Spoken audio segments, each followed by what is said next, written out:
你好，这个就是我现在新做好的这个啊，这两台是音箱，哦，音箱，这个是调音的旋钮，哦，这个上次有给你样品已经看过了哈，那我现在就是直接试，这个跟上一次那一台一样，就是这里有个电源开关，好，那现在电源打开，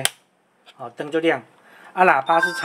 是插这两个插孔，这个是电源，我会给你一个变压器，变压器这插孔不一样，你不会插错。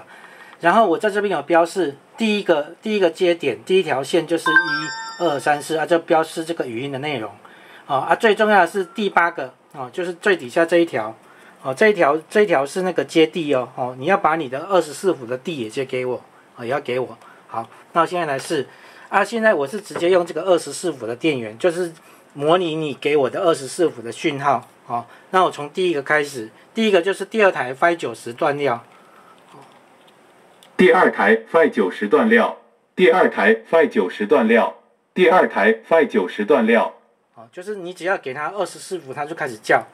就依照这个顺序。再来就是Phi75断料。第2台 Phi75 断料，第2台 Phi75 断料，第2台 Phi75 断料，第2台 Phi75 断料，第2台 Phi75 断料，第2台。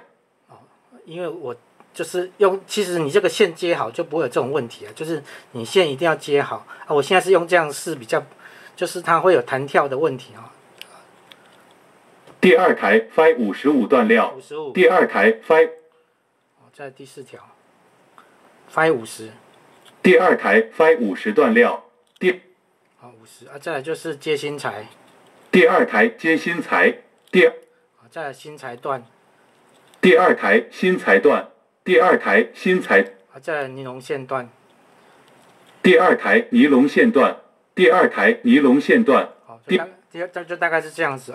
就是你只要照这个线接然后最重要的是第8条这个是接地，这个一定要注意 ，OK。